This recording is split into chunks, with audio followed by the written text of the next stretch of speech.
Welcome to ગુંજાસ kitchen.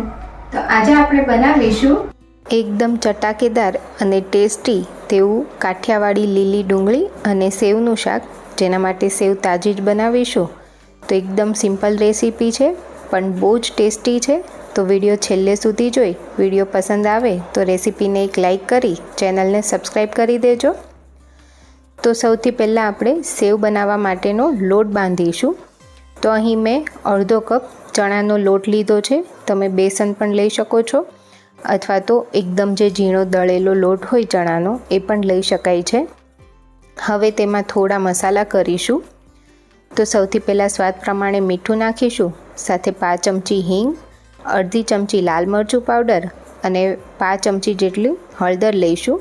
સાથે જ 5 ચમચી ધાણા જીરું પાવડર લીધું છે અને અહીં એક નાની ચમચી તેલ લીધું છે। પહેલાં બધા મસાલા અને તેલને લોટની સાથે પ્રોપર મિક્સ કરી લઈશું।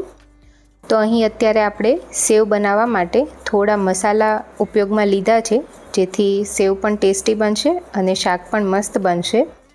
પરંતુ તમે ખાલી મીઠું અને હિંગ નાખીને પણ લોટ બાંધીને શાક તૈયાર કરી શકો છો। હવે થોડું થોડું પાણી લેતા જઈ મીડિયમ કડક એવો લોટ બાંધીશું। તો લોટ બહુ કઠણ નથી રાખવાનો, જો કઠણ હશે તો સંચામાંથી સેવ વ્યવસ્થિત પડશે નહીં અને લોટ બહુ ઢીલો હશે તો શાકમાં સેવ બધી તૂટી જશે। તો આ રીતનો મીડિયમ કઠણ લોટ તૈયાર કરી લીધો છે। એ પછી તેના પર થોડું તેલ લઈ લોટને આ રીતે પ્રોપર મસળી લેવાનો છે।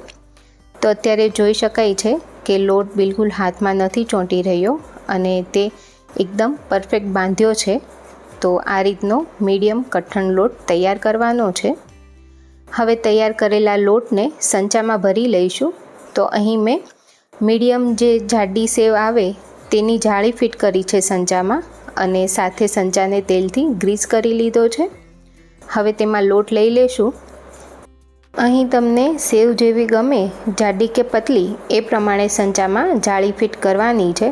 બસ એક વાતનું ધ્યાન રાખીશું, સાવ ઝીણી સેવની જાળી નથી ફિટ કરવાની।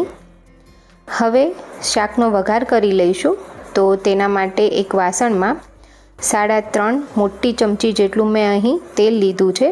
તો કાઠિયાવાડી શાક છે એટલે તેલનું પ્રમાણ થોડું વધારે લઈશું। હવે તેલ થોડું ગરમ થાય એટલે તેમાં અડધી ચમચી રાઈ લઈશું।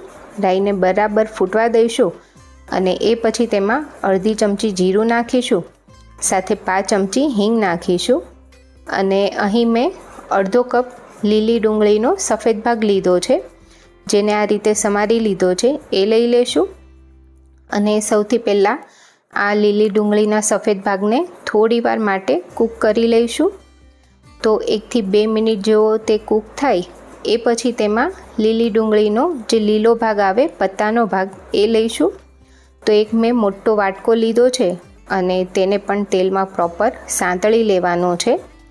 તો 2 મિનિટ જેવું થશે અને બધું પ્રોપર સંતળાઈ જશે એ પછી તેમાં એક મોટી ચમચી આદુ, મરચાં અને લસણની પેસ્ટ લઈશું।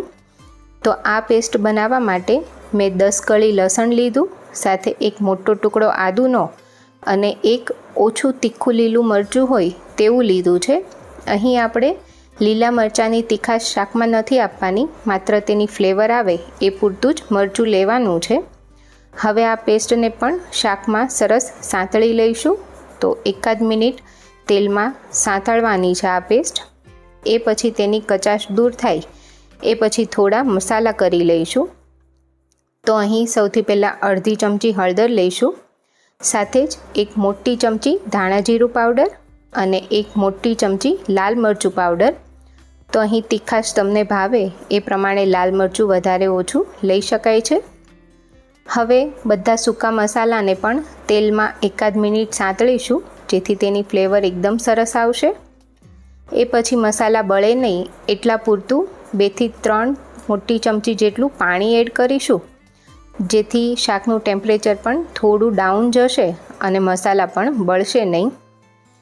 એ પછી ગેસ સાવ ધીમો કરી દઈશું અને તેમાં 3 મોટી ચમચી દહીં લેવાનું છે। તો અત્યારે મેં દહીંને આ રીતે એકદમ ફેંટી લીધું છે, એટલે સરસ દહીં લીસું થઈ ગયું છે। તો આ રીતે દહીંને ફેંટીને જ લેવાનું છે। તો બધું જ દહીં શાકમાં લઈ લેશું અને આ દહીં થોડું જ ખાટું લેવાનું છે, મતલબ સાવ મોળું પણ નહીં અને બહુ જ ખાટું પણ નહીં એવું દહીં લઈશું.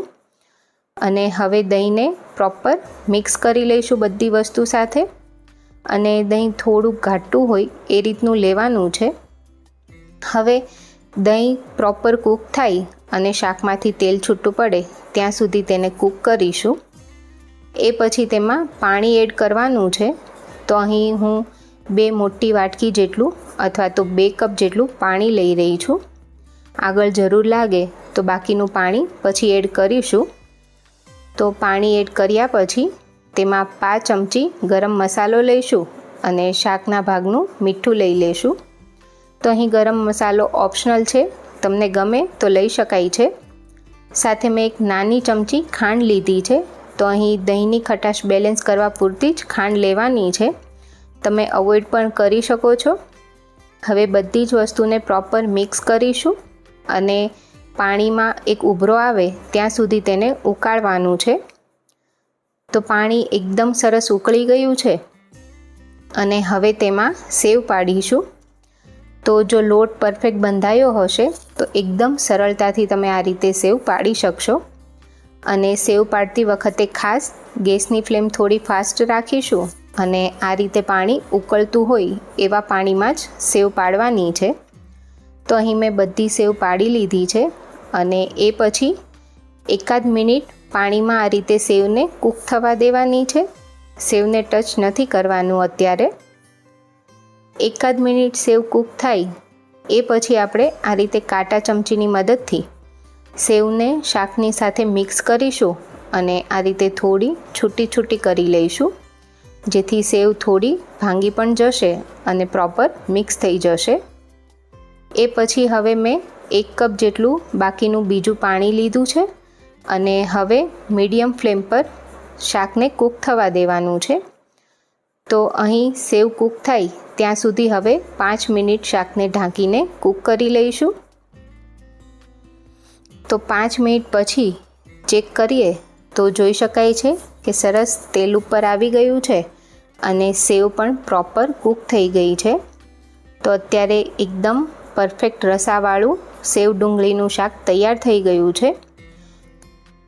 તો શાકમાં રસો અત્યારે એકદમ બરાબર છે, પરંતુ જો થોડીવાર પછી શાક જમવામાં લેવાનું હોય તો રસો થોડો વધારે રાખવાનો, કારણ કે સેવ થોડું પાણી એબ્ઝોર્બ કરી લેશે એટલે શાક પછી બહુ જ ઘાટું થઈ જશે. તો અત્યારે ગરમા ગરમ શાક સર્વ કરી શકાય તે રીતનું તૈયાર થઈ ગયું છે. ઉપરથી થોડા લીલા ધાણા નાખીશું અને ગરમા ગરમ સેવ ડુંગળીના શાકને સર્વ કરીશું. તો આ શાક તમે ખીચડી સાથે કે ભાખરી સાથે સર્વ કરી શકો છો. બહુ જ ટેસ્ટી લાગે છે. તો ઘરે એકવાર આ રીતે ચોક્કસથી શાક બનાવજો. સાથે જો વિડીયો પસંદ આવે તો લાઈક કરી મને કમેન્ટમાં જરૂરથી જણાવજો અને ચેનલને સબસ્ક્રાઈબ કરી દેજો. Thank you.